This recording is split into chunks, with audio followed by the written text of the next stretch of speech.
ಗಣಿಸುಖತೋಷವ ಕಪುತಿಯೈ ಪಾವನ ಮಣಿಕಲ್ಲು ಗಣಿಸುಖತೋಷವ ಕಪುತಿಯೈ ಪಾವನ ಮಣಿಕಲ್ಲು ಮಣಿಕಲ್ಲು ಮಣಿಕಲ್ಲು ಅಡಗಿನ ತಿರಿಯ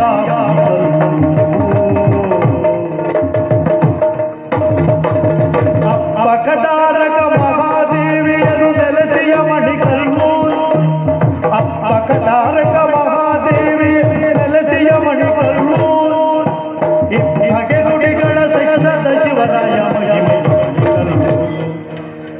ಬಗೆ ನುಡಿಗಳ ಸಹಿಸದ ಶಿವರಾಯ ಮಹಿಮೆ ಮಣಿಕಲ್ಲು ಮಣಿಕಲ್ಲು ಮಣಿಕಲ್ಲು ಮನಗಿನ ಹಿರಿಯ ಮಣಿಕಲ್ಲು ಮನಗಿನ ಹಿರಿಯ ಮಣಿಕಲ್ಲು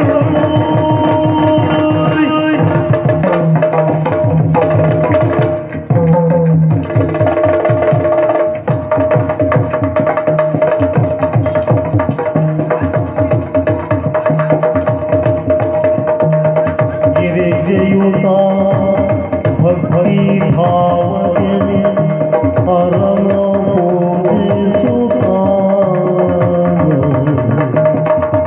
अभिषेक गयुता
ವಂದಿಸುವೆನು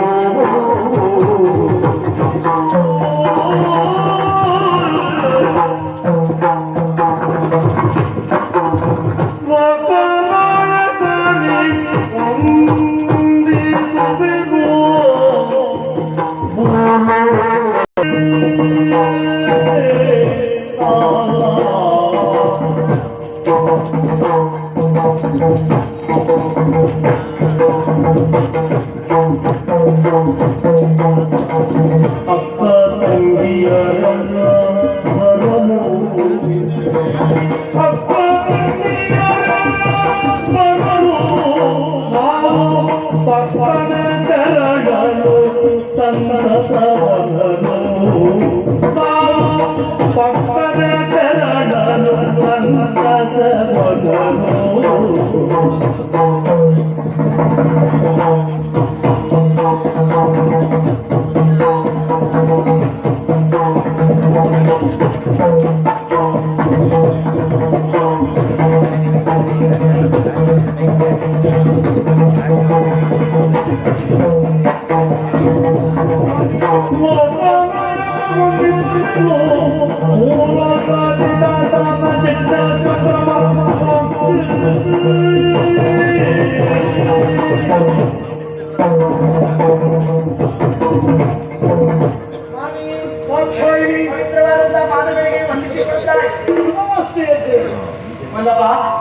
ನಿಮ್ಮಲ್ಲಿ ಹೊಸದಾದಂತ ಒಂದು ವಿಚಾರವನ್ನು ಹೇಳಬೇಕು ಎನ್ನುವ ಹಾಗೆ ಯೋಚನೆ ಮಾಡಿದವಳು ನಾನು. ಹೊಸತು ಅಂತಾದ್ರೆ ಮೈಯೆಲ್ಲ ಕಿವಿಯಾಗಿ ಕೇಳ್ತೇನಂತೆ.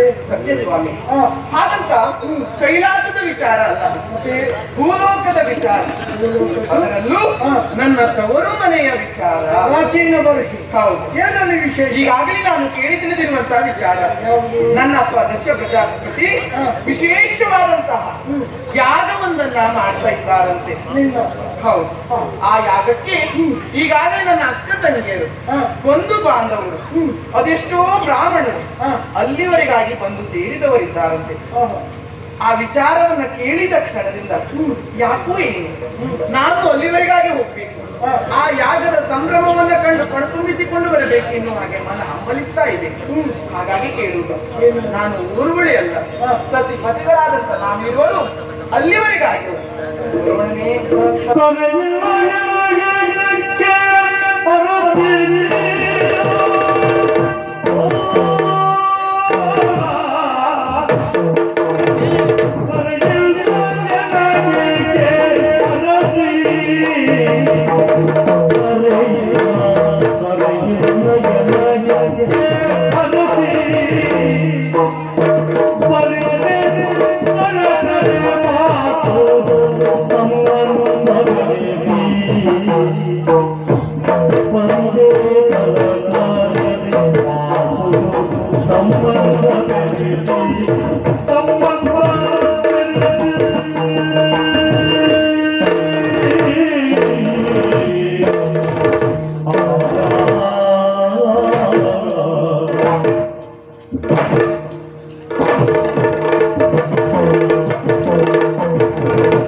ನಿನ್ನದ್ದಾಗಿರುವಂತಹ ಲವಲವಿಕೆಯನ್ನು ಗ್ರಹಿಸಿದ್ರೆ ನೀನು ಯಾವುದೋ ಉತ್ಸುಕತೆಯಲ್ಲಿದ್ದಿ.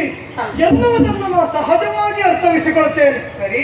ಆದ್ರೆ ಏನು? ಆಡಿದೆಲ್ಲ ಒಂದು ಮಾತು, ನಿನ್ನಪ್ಪ ದಕ್ಷ ಪ್ರಜಾಪತಿ ಮಾಡುವಂತಹ ಮಹತ್ತರ ಯಾಗಕ್ಕೆ ನೀ ಹೋಗಬೇಕೆಂಬವನವ.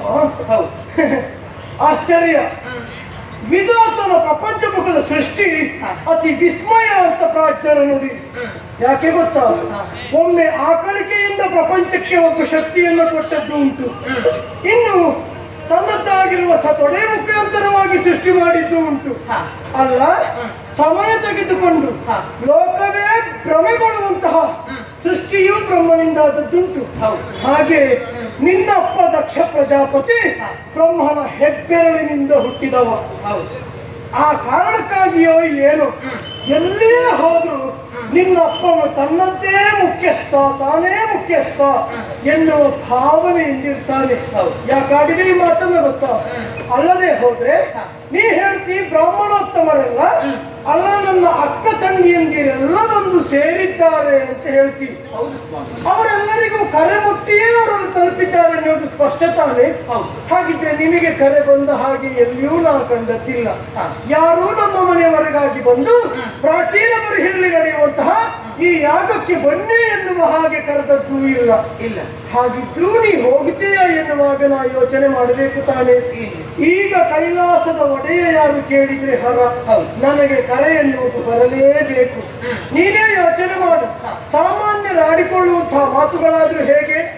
ಬರೆಯದೆ ಓದುವವನನ್ನು, ಕರೆಯದೆ ಬರುವವನನ್ನು, ಕೊರಿಗಾಲಿನಲ್ಲಿ ನಡೆಯುವವನನ್ನು ಮುಂದುಂಟು ಬೇರೆ. ಹಾಗಿದ್ರೆ ಅಲ್ಲಿ ನಮ್ಮ ಸ್ಥಾನಮಾನ ಏನು ಎನ್ನುವುದನ್ನು ಅರ್ಥವಿಸಿಕೊಳ್ಳಬೇಕು. ಶಿವನ ಮನಸ್ಥಿತಿ ಹೇಗೆ ಬಲ್ಲೆಯ? ನಮ್ಮ ಪಾಲಿಗೆ ಗೌರವ ಯಾವ ಸ್ಥಾನದಲ್ಲಿ ಸಿಗುವುದಿಲ್ಲವೋ ಅಲ್ಲಿ ನಾವು ಧರಿಸುವ ಪಾದರಕ್ಷೆಯನ್ನೂ ಬಿಡುವವರಲ್ಲ. ಅಂತಹ ಸ್ವಭಾವ ನನ್ನದ್ದು. ಹಾಗಾಗಿ ಹೋದೆ ಅಂತಾದ್ರೆ ಅಲ್ಲಿಗೆ ನನ್ನ ಪಾಲಿಗೆ ಗೌರವ ಮಾನ್ಯತೆ ದೊರಕಲಾರದು. ಆದ್ದರಿಂದ ನಾ ಬರುವವನಲ್ಲ. ನಿರತ ನಮ್ಮನ್ನ ಕಾಣುವುದಕ್ಕಾಗಿ ಅಥವಾ ನಮ್ಮ ನಿರೀಕ್ಷೆಯಲ್ಲಿರುವವರು ನಮ್ಮ ಪರಿವಾರದವರು, ಅವರ ಸಂತೋಷದಲ್ಲಿಯೇ ಕಾಲ ಕಳೆಯೋಣ.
ತಂದೆಯ ಮನೆಯಿಂದ ಕರೆ ಬಂದಿಲ್ಲ ಎನ್ನುವ ಕಾರಣಕ್ಕಾಗಿ ಹೋಗುವುದು ಬೇಡ ಅಂತ ಹೇಳ್ತಾ ಇದ್ದವರು. ಯಾಕೆ ಸ್ವಾಮಿ, ತವರಿನಲ್ಲಿ ಒಂದು ವಿಶೇಷವಾದಂತಹ ಸಂಭ್ರಮ ಏರ್ಪಡುತ್ತದೆ ಅಂತ ಆದ್ರೆ ಆ ತವರಿನ ಹೆಣ್ಣಿಗೆ ವಿಶೇಷವಾದಂತಹ ಕರೆ ಬೇಕು ಅಂತಿಲ್ಲ. ಆ ಸಂಭ್ರಮದಲ್ಲಿ ಭಾಗಿಯಾಗಬೇಕು. ಇವತ್ತಿಗೂ ಹಾಗೆ ನನ್ನ ಅಪ್ಪ ಯಾವುದೋ ಒಂದು ವಿಚಾರದಲ್ಲಿ ನನ್ನನ್ನು ಮರೆತಿರಬಹುದು. ಹಾಗಂತ ಅದೊಂದೇ ವಿಚಾರವನ್ನ ಮುಂದಿಟ್ಟುಕೊಂಡು ನಾನು ತವರನ್ನ ಸೇರಲಿಲ್ಲ ಅಂತ ಆದ್ರೆ ನಾಳೆ ಏನಂತ ಆಡಿಕೊಳ್ಳುವುದಿಲ್ಲ ಹೇಳಿ. ಹಾಗಾಗಿ ಹೇಳ್ತೇನೆ ಸ್ವಾಮಿ, ನನ್ನ ಅಪ್ಪನ ಮುತ್ತಿನ ಮಗಳು ನಾನಿದ್ದೇನೆ. ಅವ್ರು ಹೀಗೂ ಯೋಚನೆ ಮಾಡಿರ್ಬೋದಲ್ಲ, ಈ ದಾಕ್ಷಾಯಣಿಯನ್ನ ಕರೆಯದೇ ಇತ್ತು ಅವಳು ಬಂದು ಸೇರ್ತಾಳೆ, ಯಾಗದ ಸಂಭ್ರಮವನ್ನ ಕಾಣ್ತಾಳೆ ಎನ್ನುವ ಹಾಗೆ. ಹಾಗಾಗಿ ಈ ರೀತಿಯಾದಂತ ಮಾತನಾಡುವುದು ಸರಿಯಲ್ಲ ಸ್ವಾಮಿ. ನಾನು ಹೋಗಿ ಬರ್ತೇನಂತೆ. ದಾಕ್ಷಾಯಿಣಿ, ನಿನ್ನಪ್ಪ ಕರೆದೇ ನಾವು ಅವರ ಮನೆಗೆ ಹೋಗುವಷ್ಟು ಸುಲಭ ಸಾಧ್ಯದ ಸ್ಥಾನದಲ್ಲಿದ್ದವ ನಿನ್ನ ಗಂಡ ಹರನಲ್ಲ.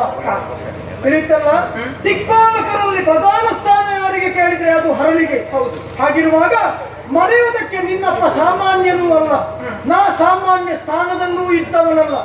ಕರೆಯದೆ ಹೋಗಿ ತಲುಪುವಷ್ಟು ಸಣ್ಣ ಸ್ಥಾನವೂ ನಿನ್ನದ್ದಲ್ಲ. ಸರಿ. ಲೋಕದ ತಾಯಿ ಎನಿಸಿಕೊಂಡವಳು ನೀನು.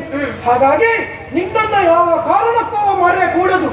ಮರೆತಿದ್ದಾನೆ ಅಂತಾದ್ರೆ ನಿನ್ನಲ್ಲಿಯೇ ಕೇಳ್ತೇನೆ, ನಿತ್ಯ ಬಂದವರನ್ನಾದ್ರೆ ಎಬ್ಬಿಸಬಹುದು ದಾಕ್ಷಾಯಿಣಿ, ನಿತ್ಯ ಬಂದವರಂತೆ ನಟಿಸುವವರನ್ನು ಎಬ್ಬಿಸುವುದಕ್ಕಾಗುವುದಿಲ್ಲ.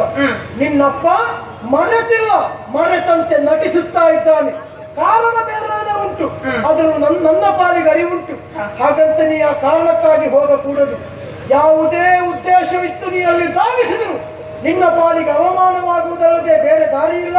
ನೀ ಹೋಗಕೂಡದಷ್ಟೇ. ನೀವು ಏನೇ ಹೇಳಿ ಸ್ವಾಮಿ, ನಾನು ಹೋಗಲೇಬೇಕು. ಪತಿಯ ವಾಕ್ಯ ಮಡದಿಗೆ ವೇದ ವಾಕ್ಯ, ಅದನ್ನು ಯಾವ ಕಾರಣಕ್ಕೂ ಮೀರಿ ನಡೆದಳು ಅಂತಾದ್ರೆ ಅಂತಹ ಹೆಣ್ಣಿಗೆ ಏನು ಗತಿ, ಏನು ಸ್ಥಿತಿ ಎನ್ನುವುದು ನಿನ್ನ ಪಾಲಿಗೂ ಅರಿವುಂಟು. ಸ್ವಾಮಿ, ಎಚ್ಚರಿಕೆಯಿಂದ ವ್ಯವಹರಿಸು. ಬ್ರಾಹ್ಮಣರು ಆಡಿದಂತ ಮಾತನ್ನ ಕೇಳಿದ ಕ್ಷಣದಿಂದ ಈ ಮನಸ್ಸೆನ್ನುವುದು ಪ್ರಾಚೀನ ಬರಿಯನ್ನು ಸೇರಿ ಆಗಿದೆ. ಇಲ್ಲಿ ಇರುವುದು ದೇಹ ಮಾತ್ರ. ಮನಸ್ಸು ಎಷ್ಟು ಹೊತ್ತಿಗೆ ಎಲ್ಲಿಯೂ ಧಾವಿಸಬಹುದು, ಅದಕ್ಕೆ ನಿಯಂತ್ರಣ ಇಲ್ಲ. ದೇಹಕ್ಕಾದ್ರೆ ನಿಯಂತ್ರಣ ಉಂಟು, ನೆನಪಿರಲಿ. ನೀವು ಏನೇ ಹೇಳಿ ನಾನು ಹೋಗಲೇಬೇಕು. ಹೋಗಕೂಡದು, ನಾನು ಹೋಗಲೇಬೇಕು. ಹೋಗಕೂಡದು, ನಾನು ಹೋಗಲೇಬೇಕು. ಹೋಗಕೂಡದು, ಹೋಗಲೇಬೇಕು.